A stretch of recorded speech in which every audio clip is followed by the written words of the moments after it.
I lost my first tooth when I was 3.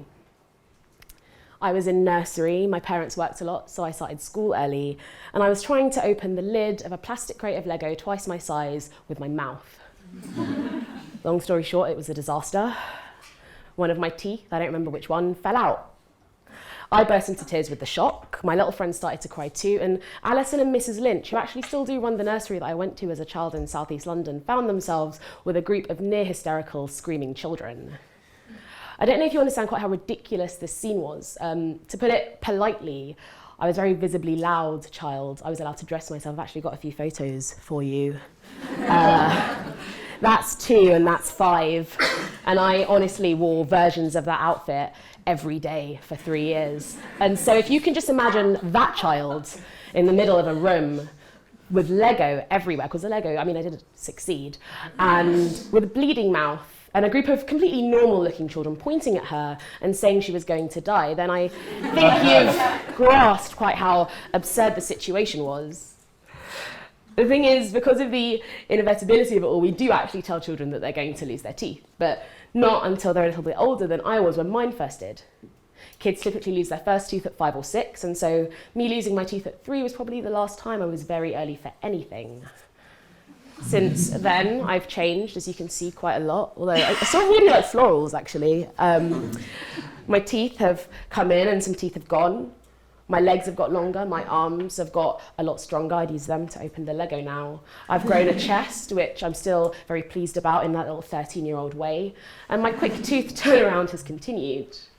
In my 23-and-a-half-year-old mouth, all my wisdom teeth have come in. You can make of that what you will. The story about my tooth has actually come to fascinate me over the years, mostly because for children, a tooth falling out is pretty much the first time that they come to terms with losing something that's very permanent. And you know, things in life aren't always as permanent as your teeth, especially when you can't even tie your own shoelaces.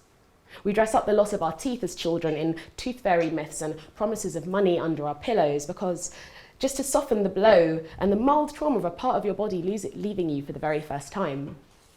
In many ways, losing teeth prepares us for the certainty of change as adults, that we should, or at least we have to come to accept. We realize as kids that our bodies change, and then we start to realize that our lives change. The world changes. Everything inside of us and everything around us is in a constant state of flux. The cells in our bodies are always shifting, growing, and dying, and so that journey from childhood to adulthood, that in many ways is a metaphor for change in and of itself, is reflected in the things that we think. But unlike teeth that we come to accept that we have to lose, our opinions we like to hold a little bit more tightly.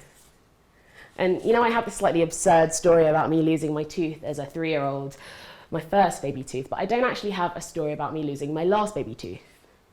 I haven't yet. In my 23-and-a-half-year-old mouth, I actually have a baby molar from childhood. This one, right here. It's in the wrong place, and it's comically small in comparison to the rest of my adult molars, but it is still there. And so this thing that should be a symbol of regeneration and loss and growing up is still with me. It's actually a lot more common than you think to still have a baby molar, a baby tooth in adulthood. Apparently, between 4 and 6% of us do still have them, so that's maybe this row and a half of you over here. But for a lot of us, with the way our cells are always moving and shifting and growing, our teeth, our baby teeth, those of us lucky to still have them, they're the oldest part of us. Mine's been wobbly for about 10 years or so though, and so I know at any moment I could lose this thing that I am emotionally and literally attached to. I never really want to let it go. Human beings have a really good tendency to get very attached to things. People, feelings, teeth, and opinions. We think things, we believe that the things we think are correct, and so changing your mind, properly doing a 180, rarely happens in adulthood. How often do you hear about, your friend's American Republican dad suddenly voting Democrat, or the president of the University Catholic Society coming out as pro-choice overnight? It just doesn't happen that often. More often than not, change comes slowly and softly. Your friend's American dad is wooed by leaflets in his door every day about universal healthcare.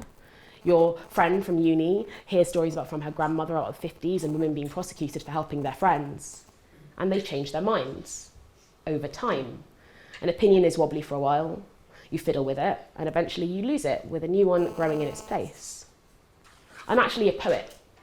My poems have always been my opinions, and my opinions have always been my poems. I'm also a person, and people really like to change their minds, even if it does take them a long time.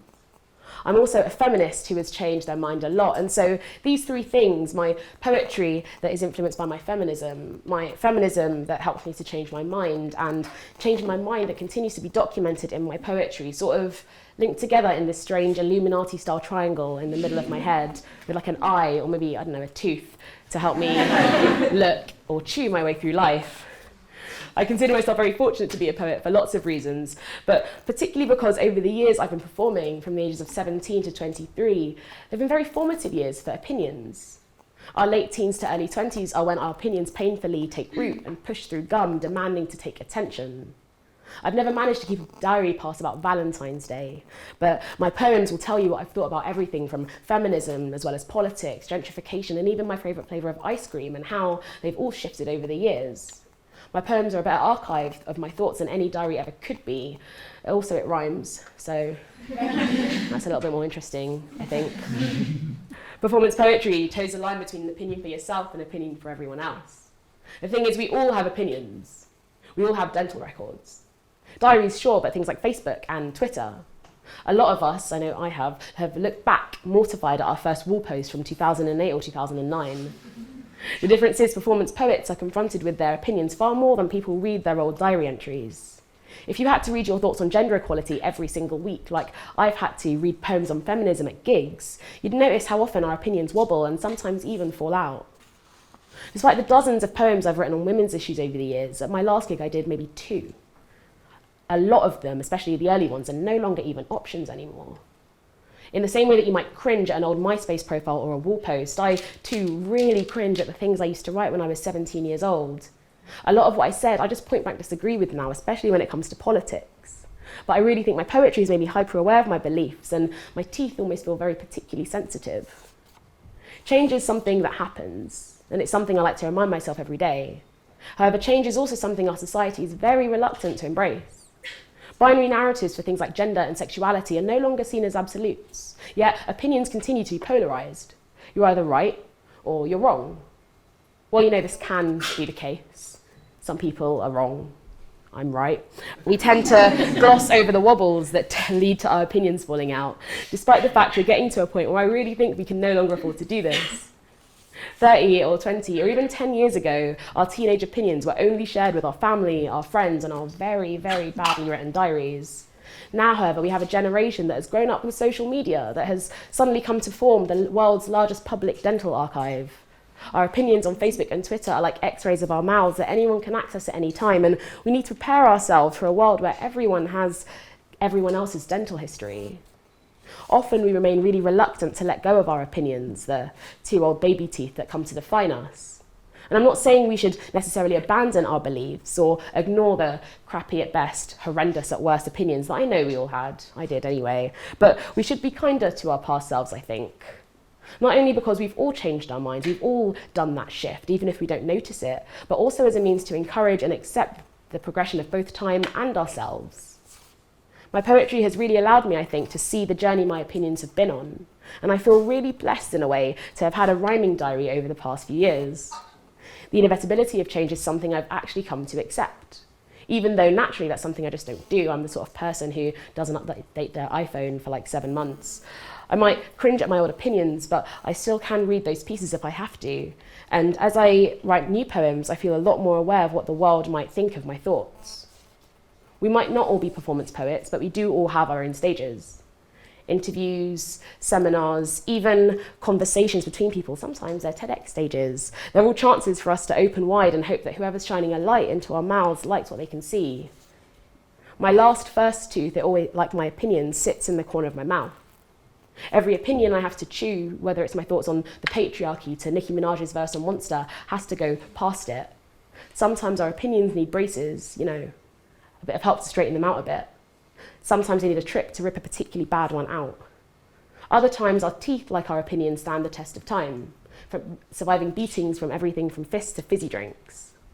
My first tooth, this strange little thing, this memory of the past in my mouth, has come to be a reminder that opinions aren't always set in stone. No matter how much we look after our teeth, no matter how often we check them for signs that they aren't all good, or all the things that we can do, all we can really do is cross our fingers, pray a little, and hope that we don't need to get dentures. Thank you.